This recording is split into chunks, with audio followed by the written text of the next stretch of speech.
بسم الله الرحمن الرحيم.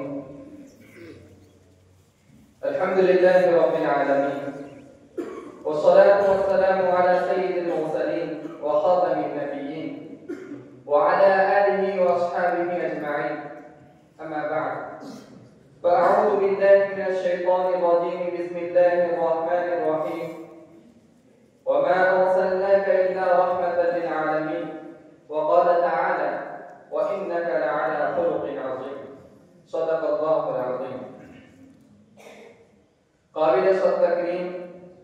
منتظمین مسابقہ اور معزز حاضرین محفل، قرآن کریم میں نبی کریم صلی اللہ علیہ وسلم کے بارے میں دعویٰ کیا گیا ہے کہ آپ رحمت للعالمین یعنی تمام جہانوں کے لیے سراپا رحمت بنا کر بھیجے گئے ہیں۔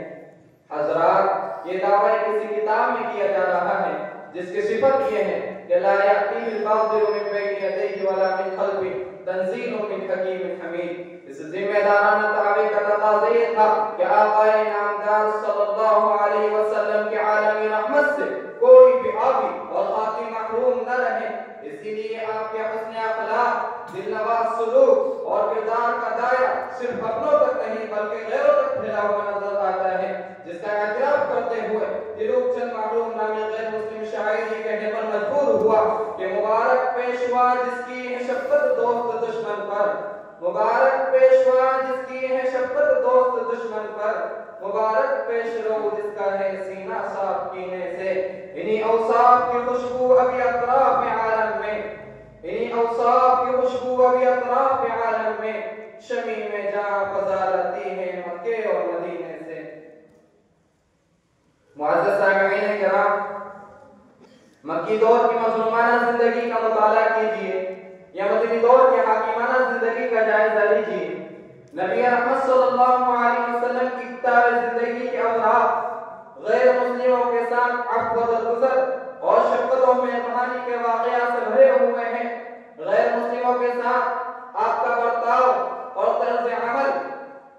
کہ سب سے عمدہ مثال آپ کا سفر طائف ہے، جہاں وحشیانہ ظلم و بربریت کا نشانہ بننے کے باوجود آپ نے ان ظالموں کے حق میں بددعا کرنا گوارا نہیں فرمایا، حالانکہ ملائکہ آپ کے چشم و ابرو کے اشارے کے منتظر تھے۔ اسی طرح پیغمبر امن کا جذبہ ترحم اس وقت بھی جوش مارنے لگتا ہے جبکہ سراقہ بن مالک اونٹوں کی لالچ میں آپ کے تعاقب میں پہنچتے ہیں، آپ کو زندہ یا مردہ پکڑ کر قریش کے سامنے پیش کر دینے کا سودا ان کے دماغ پر سوار ہے، لیکن نصرت الہی کا دست غیب آپ کی آفی کرتا ہے اور سراقہ مجبور مقہور ہو کر آپ صلی اللہ علیہ وسلم کے سامنے پیش ہوتے ہیں۔ ایسے موقع پر آپ صلی اللہ علیہ وسلم کا دریا رحمت چھلک اٹھتا ہے اور سراقہ کے سنگین جرم کو یک لفظ معاف کر دیا جاتا ہے اور پروانہ قتل کا مستحق پروانہ امن لے کر واپس لوٹ جاتا ہے۔ حاضرین محفل، منصب نبوت پر فائز ہونے کے بعد مکی زندگی میں وہ کون سا ظلم تھا جو آپ پر روا نہیں رکھا گیا، لیکن کیا مجال ہے کہ آپ کی طرف سے کوئی انتقامی کارروائی کی گئی ہو، بلکہ عالی ظلمی کی انتہا تو یہ ہے کہ آپ نے کبھی بددعا یا جملہ بھی اپنی زبان سے نکالنے کو پسند نہیں فرمایا۔ ہم دیکھتے ہیں کہ کفار مکہ نے ہمیشہ ہارے ہوئے حلیف کی طرح پروپیگنڈوں اور جبر و تشدد سے کام لیا، مگر وہ کبھی بھی آپ کے اخلاق اور سیرت کردار کے حوالے سے کوئی منفی تاثر پیدا نہیں کر سکے، اور وہ ایسا کر بھی کیسے سکتے تھے جبکہ آپ کے حسن سلوک اور دلبرانہ کردار کا سکہ دشمنان اسلام کے دلوں پر بھی چڑھ چکا تھا۔ گرامی قدر سامعین، یہ بات تو ہی مکی زندگی، دوسری طرف اگر مدنی دور پر نظر ڈالی جائے تو وہاں کی حاکمانہ زندگی میں غیروں کے ساتھ آپ کا برتاؤ اور طرز عمل پہلے سے کئی زیادہ کریمانہ نظر آتا ہے۔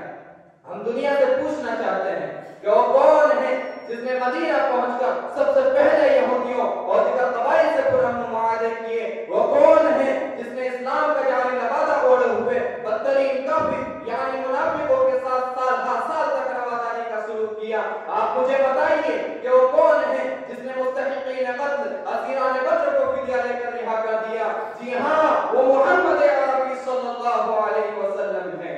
جنہوں نے صلح حدیبیہ کے موقع پر دب کر صلح کرنا تو گوارا کیا، لیکن جانسار صحابہ کرام رضوان اللہ علیہم اجمعین کے جوش و جہاد کے باوجود کفار مکہ کے ساتھ قتل و قتال کو پسند نہیں فرمایا۔ سامعین ذی وقار، پیغمبر رحمت صلی اللہ علیہ وسلم کی رحمت للعالمین اس روز اپنی آب و تاب کے ساتھ نمایاں ہوتی ہے جبکہ آپ مکہ میں فاتحانہ داخل ہو رہے ہیں۔ ادھر اہل مکہ اپنے ظالمانہ سلوک کی وجہ سے لرزور اندام ہیں، لیکن چشم فلک نے آپ کے حسن سلوک اور آپ کو درگزر کے منظر بھی دیکھا ہے کہ آنسوئے حیات تنگ کرنے والوں کو امن و امان کے پروانے دیے جا رہے ہیں۔ لسان نبوت سے الیوم یوم الرحمہ کا زمزمہ بلند ہو رہا ہے، انتم الطلقاء کی صدا گونج رہی ہے اور جانی دشمن حاضر ہو کر دامن حق میں جگہ پا رہے ہیں۔ خدا کی قسم، دنیا کی تاریخ ایسے رحمت الحاکم اور بے کرے لطف و کرم کی مثال پیش نہیں کر سکتی۔ 100 بار تیرا دیکھ کے عفو ترحم، 100 بار تیرا دیکھ کے عفو ترحم، ہر باغی و سرکش کا سر آخر ہو چکا ہے۔ اے چشمہ رحمت بھی ابھی انت و امی، اے چشمہ رحمت بھی ابھی انت و امی، دنیا پہ تیرا لطف سدا عام رہا ہے۔ سامعین کرام، پیغمبر اکرم صلی اللہ علیہ وسلم کی سیرت کے تابناک نقوش ہمیں دعوت فکر و عمل کر رہے ہیں کہ ملک کے موجودہ حالات میں جہاں نفرتوں کی کاشت کی جا رہی ہے، غیر مسلم برادران وطن کے ساتھ ہمارا رویہ کیسا ہونا چاہیے۔ ہمیں سیرت طیبہ کی روشنی میں یہ بات اپنے دامن دل سے باندھنی ہوگی کہ اس ملک میں اپنی اور اپنے دینی، ایمانی اور تہذیبی سرمایہ کے حفاظت و بقا کی لڑائی ہم محض جذبات کی اور بے جوش و خروش کے ذریعے نہیں جیت سکتے، بلکہ اس جنگ کو جیتنے کے لیے اخلاق نبوی کا وہ ہتھیار درکار ہے جو جسموں کو نہیں بلکہ دل و دماغ کو فتح کرتا چلا جاتا ہے، جو خالد بن ولید، اکرمہ بن ابی جہل، وحشی اور سماع بن مسال جیسے ایک زمانے کے اسلام پیغمبر اسلام کا قبیلہ بنا دیتا ہے۔ وہ نوائے عاشقی ہو کے ادائے دل برانہ، وہ نوائے عاشقی ہو کے ادائے دل برانہ، جو دلوں کو فتح کر لے وہی پاتی ہے زمانہ۔ حاضرین محفل، اگر ہم اپنے ایمان و عقیدے کے حدود اور اساسیت کا پورا پاس و لحاظ کرتے ہوئے سیرت نبوی کے اخلاق پہلو کو عملی طور پر اجاگر کر کے بتلائیں تو یقیناً اس ملک میں داستان یوسفی پھر سے دہرائی جا سکتی ہے، اور وہ دن دور نہیں ہوگا کہ جب ہمارے دل بارانہ کردار کے اسیر ہو کر اہل وطن پکار اٹھیں گے انک اليوم لدینا مکین امین، اور ہم یہ کہتے ہوئے آگے بڑھیں گے دوسرا کون ہے بازار وفا میں ہمسا، دوسرا کون ہے بازار وفا میں ہمسا، جن سے بھی نایاب رکھے اور دام بھی سستا رکھیں۔ واللہ موفق والمعین، وآخر دعوانا الحمد للہ رب العالمین۔